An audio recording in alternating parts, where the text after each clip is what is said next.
Selamat siang pemirsa, kembali lagi bersama saya Marsha Prianda. Selama 30 menit ke depan akan menemani Anda dalam zona orbit yang menjanjikan beragam cerita dan kabar terkini untuk mengisi waktu siang Anda.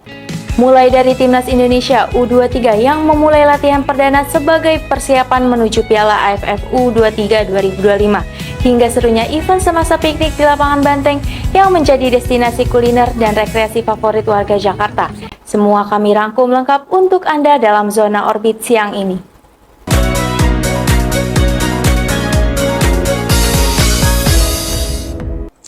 Proyek pembangunan LRT Jakarta rute Veldrum Manggarai terus berjalan. Progresnya kini telah mencapai 47% dengan fokus pada struktur alur layang. Pembangunan transportasi berbasis rel ini menjadi salah satu upaya pemerintah dalam memperbaiki konektivitas di wilayah ibu kota. Jika kita melihat ke lapangan, progresnya kini mulai tampak di berbagai titik ruas jalan utama di Jakarta. Di sepanjang koridor dari Veldrum hingga Manggarai, jalur rayang kini mulai terbentuk secara bertahap. Struktur beton yang menjulang di atas jalan raya menjadi bukti nyata bahwa pembangunan terus dikebut meski dikerjakan di tengah padatnya aktivitas warga. Alat berat seperti kren dan truk pengangkut material tampak aktif sejak pagi, memasang balok besar dan merangkai rangka struktur layang. Tiang-tiang penyangga pun mulai berdiri kokoh, menandai pengerjaan fase atas yang sudah memasuki tahap lanjutan. Namun, proyek ini juga membawa dampak pada arus lalu lintas di sekitarnya. Beberapa ruas jalan terpaksa disempitkan demi memberi ruang bagi pergerakan alat berat dan pekerja proyek. Untuk itu, pengendara dihimbau untuk tetap waspada dan mengikuti rambu-rambu pengalihan yang telah disiapkan. Di sisi lain, proses pengecoran dan pemasangan girder pun terus dilakukan secara bertahap. Seluruh kegiatan berlangsung di bawah pengawasan ketat lengkap dengan pagar pembatas dan jaring pengaman yang menjaga keamanan di sekitar area kerja. Dengan panjang jalur mencapai sekitar 6,4 km, LRT Veldrum Manggarai akan melintasi kawasan-kawasan strategis seperti Pramuka, Matraman, dan Manggarai. Proyek ini diharapkan tak hanya menjadi solusi jangka panjang bagi kemacetan, tetapi juga mendorong masyarakat untuk beralih ke moda transportasi yang lebih cepat, ramah lingkungan, dan terintegrasi. Beralih ke berita selanjutnya, libur sekolah berdampak pada lonjakan penumpang di stasiun Manggarai, Jakarta Selatan. Stasiun transit utama ini dipadati pelajar dan keluarga yang memanfaatkan KRL untuk berpergian di wilayah Jabodetabek. Aktivitas penumpang terlihat padat hampir sepanjang hari. Memasuki masa libur sekolah, arus penumpang di sejumlah stasiun mengalami peningkatan yang cukup signifikan. Salah satunya terjadi di stasiun Manggarai, Jakarta Selatan yang menjadi salah satu titik transit utama KRL di wilayah Jabodetabek. Kepadatan sudah terlihat bahkan sejak para penumpang baru tiba di area kedatangan. Dari pintu masuk, gelombang penumpang terus mengalir tanpa henti. Mayoritas berasal dari kalangan pelajar dan keluarga yang memanfaatkan libur sekolah untuk berpergian ke berbagai wilayah sekitar Jakarta.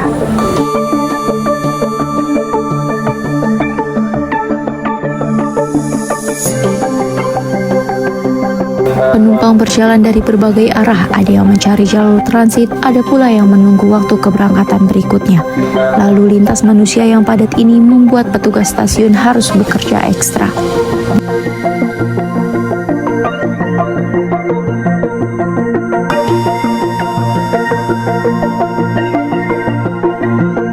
Terlihat kerumunan penumpang semakin memadati pintu kereta. Satu persatu mereka berdesakan masuk, sementara ruang di dalam gerbong tampak semakin sesak. Tak berhenti di situ, barisan panjang penumpang pun tampak mengular di sepanjang peron. Ruang gerak terbatas, sementara gelombang penumpang terus berdatangan dari kereta berikutnya. Kepadatan berlanjut hingga ke area tangga, dengan arus penumpang yang bergerak turun menuju jalur keberangkatan arah Depok, Citayam, Nambo, hingga Bogor. Menanggapi hal ini, PT KAI menyatakan telah menyiagakan tambahan petugas untuk membantu pengaturan arus penumpang, terutama di jam-jam sibuk pada sore dan pagi hari. Selain itu, penumpang dihimbau untuk tetap mengikuti arahan petugas, tidak memaksakan diri saat naik, dan mengatur waktu perjalanan guna menghindari lonjakan pengguna. Informasi selanjutnya pemirsa, proyek pelebaran Jalan Joglo Raya Jakarta Barat masih berlangsung di tengah kemacetan yang belum juga terurai hingga hari ini. Untuk mengetahui kondisi terbarunya, kita akan terhubung dengan rekan kami Marsha Prianda yang sudah berada di lokasi. Saya Marsha Prianda, saat ini saya berada di kawasan Jalan Joglo Raya Jakarta Barat. Kawasan ini dikenal sebagai salah satu titik rawan macet yang hingga kini masih menjadi perhatian serius pemerintah daerah. Kemacetan di jalan ini bukan hanya terjadi pada jam-jam sibuk saja, bahkan ketika arus lalu lintas seharusnya lebih lancar, kendaraan tetap padat dan mengantri panjang. Kemacetan di Jakarta Barat memang sudah menjadi rutinitas harian. Salah satu contohnya bisa terlihat di ruas-ruas jalan seperti Joglo Raya, Arjuna Utara, dan Kembang Kerep yang hampir setiap hari dipadati kendaraan. Salah satu penyebab utama kemacetan di sini adalah tingginya volume kendaraan yang terus meningkat setiap harinya. Tak hanya itu, keberadaan angkutan umum dan motor yang juga memadati jalan membuat arus lalu lintas semakin terganggu. Oke pemirsa, untuk tahu lebih jauh seperti apa kondisi yang dirasakan para pengguna jalan setiap harinya, saya akan coba berbincang dengan salah satu pengendara motor yang biasa melintas di kawasan ini. Selamat sore Kak, maaf mengganggu sebentar, saya Marsha dari Orbit TV. Boleh tahu Kak namanya siapa? Saya Kak Syifa. Oke Kak Syifa, saat ini kita lagi lihat sendiri betapa padatnya Jalan Joglo Raya. Kakak sendiri memang sering lewat sini setiap hari ya? Ya, setiap hari lewat sini, setiap jalan kerja dan pulang kerja. Oke, kalau boleh digambarkan biasanya macetnya tuh di sini tuh separah apa sih Kak? Oh, kalau misalnya setiap pulang kerja nih kayak sekitaran jam 5 setengah 6-an tuh selalu Sudah macet ya? Orang-orang pada pulang kerja, apalagi kan di depan ada pertigaan. Cuman tuh sebagian padahal udah ada lampu merahnya, cuman dia ada yang nggak mau ngalah gitu loh. Mungkin karena ada yang buru-buru mau sampai rumah atau apa. Baik. Terus Kak Syifa tuh pernah dengar gak soal proyek pelebaran jalan yang sedang berlangsung di sini? Oh ya, saya kalau itu sih pernah dengar dari warga atau enggak dari internet, pernah dengar sih kalau misalnya ada mau Di sini ada pelebaran jalan di Joglo ini. Nah, kalau menurut Kak Syifa pribadi itu solusi yang memang dibutuhkan gak sih untuk saat ini?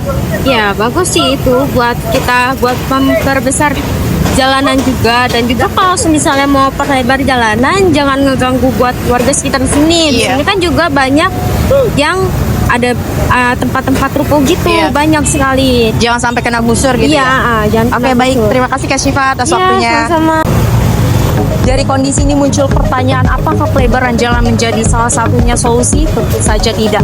Memang pelebaran bisa membantu mengurangi kemacetan, namun di sisi lain tanpa pengaturan lalu lintas yang lebih baik, kemacetan tetap akan datang kembali. Langkah berikutnya yang tak kalah penting adalah pengaturan volume kendaraan serta peningkatan fasilitas umum di sekitar kawasan yang justru bisa berdampak lebih besar dalam jangka panjang. Kemacetan yang terjadi setiap hari di Jakarta Barat seolah menjadi masalah yang tak ada habisnya. Proyek pelebaran jalan memang menjanjikan harapan, namun tanpa langkah konkret lainnya, kemacetan ini akan terus terjadi. Suasana piknik di pusat kota kini semakin seru dengan hadirnya event semasa piknik di lapangan Banteng, Jakarta Pusat. Beragam kuliner, fashion, hingga kerajinan tangan bisa dinikmati pengunjung menjadi pilihan banyak orang untuk bersantai sambil berbelanja. Semasa piknik yang digelar di Taman Lapangan Banteng, Jakarta Pusat pada tanggal 27-29 Juni kemarin menjadi pilihan warga Jakarta untuk menikmati akhir pekan mereka dengan suasana piknik di tengah kota. Saat masuk area acara, pengunjung langsung disambut dengan deretan booth makanan yang menawarkan berbagai jajanan dan minuman untuk dicoba.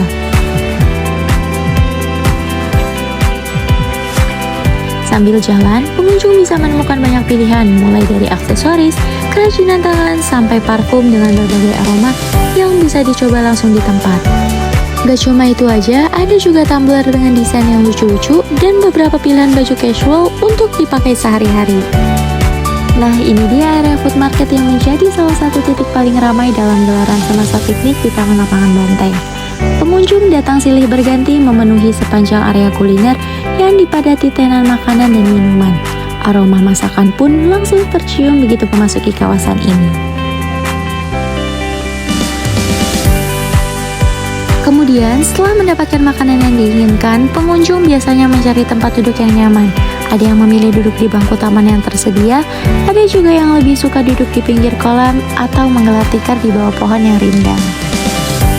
Tak ketinggalan, di sini juga tersedia foto booth untuk mengabadikan momen bersama teman maupun keluarga.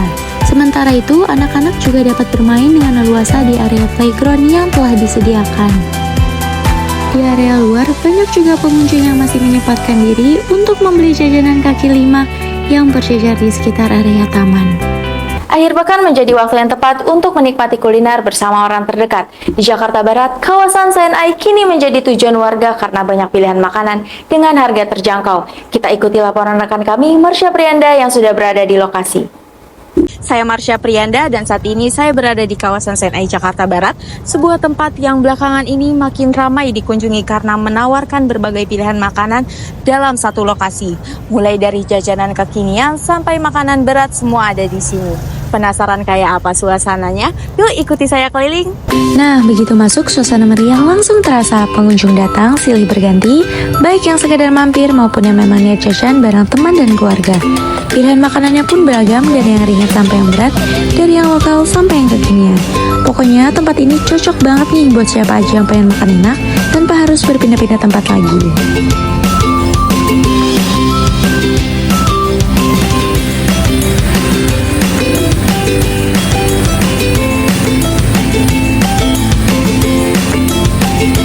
Jangan salah, di sini bukan cuma ada koci aja yang ramai diburu. Di sepanjang lorong ini juga banyak jajanan-jajanan kayak cipak jawara, dimsum, tempat kopi, seblak prasmanan, seafood bakar, smoothies, sampai jus segar yang harganya aman di kantong.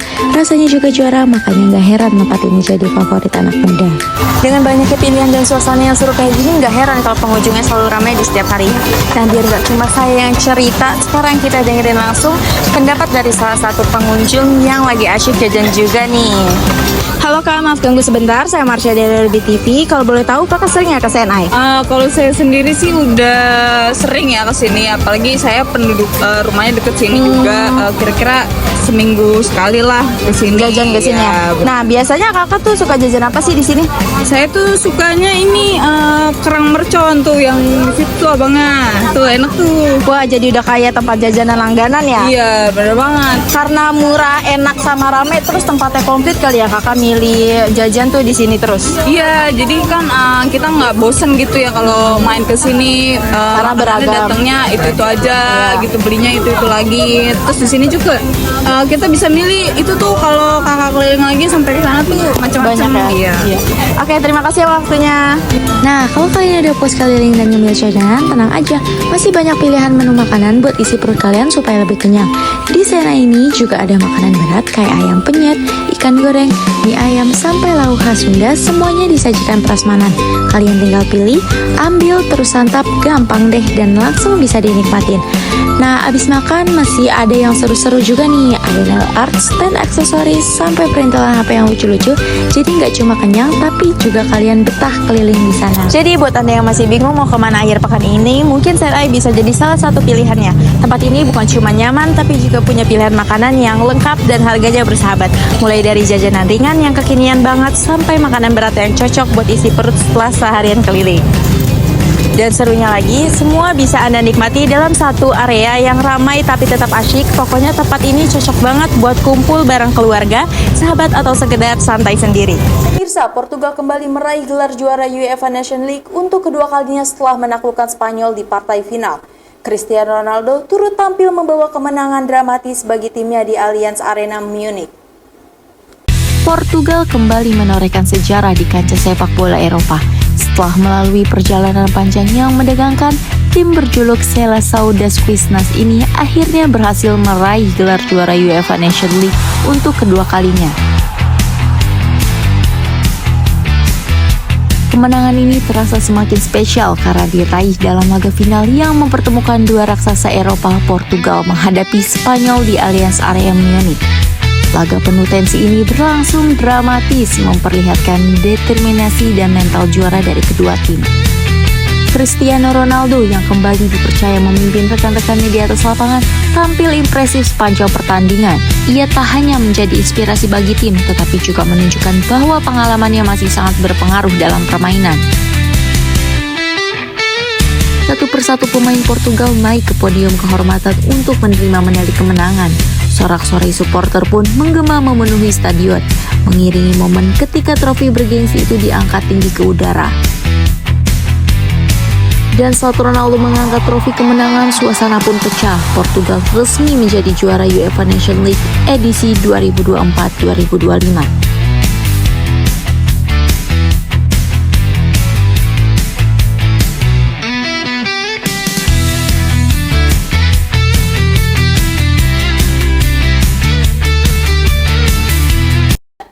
Berita olahraga selanjutnya, Timnas Indonesia U23 mulai menggelar latihan perdana untuk persiapan Piala AFF U23 2025. Latihan di Stadion Madia Jakarta Pusat ini menjadi langkah awal Garuda Muda menatap turnamen kawasan. Timnas Indonesia U23 mulai menggelar latihan perdana sebagai persiapan menuju Piala AFF U23 2025. Bertempat di Stadion Madia Jakarta Pusat, sesi ini menjadi langkah awal Garuda Muda untuk menyatukan kekuatan menjelang turnamen kawasan yang akan digelar tahun depan. Dipimpin langsung oleh jajaran pelatih, para pemain menjalani berbagai latihan mulai dari pemanasan, latihan passing, hingga penyelesaian akhir. Fokus dan disiplin ditunjukkan sejak awal sebagai bukti keseriusan tim dalam membangun chemistry dan strategi. Tak ketinggalan, penjaga gawang juga mendapat porsi latihan tersendiri. Mereka dilatih untuk meningkatkan refleks, daya jangkau, dan ketahanan fisik lewat simulasi penyelamatan bola jarak dekat. Di sisi lapangan, pelatih kepala terus memantau perkembangan pemain. Beberapa kali terdengar arahan taktikal diberikan langsung kepada para pemain muda, agar mereka bisa memahami skema permainan yang akan dibawa ke turnamen nanti. Latihan hari ini juga jadi ajang pemantauan kondisi fisik sekaligus chemistry antar pemain. Meskipun baru pertemuan awal, atmosfer positif sudah terlihat. Para pemain saling menyemangati, menunjukkan semangat bertanding dan rasa kebersamaan yang kuat di antara mereka. Pemusatan latihan ini akan terus berlanjut dalam beberapa pekan ke depan sebelum pelatih menentukan skuad final yang akan dibawa ke Piala AFF U23. Dengan persiapan yang matang dan semangat yang tinggi, Timnas U23 diharapkan mampu tampil maksimal dalam membawa pulang gelar juara ke tanah air.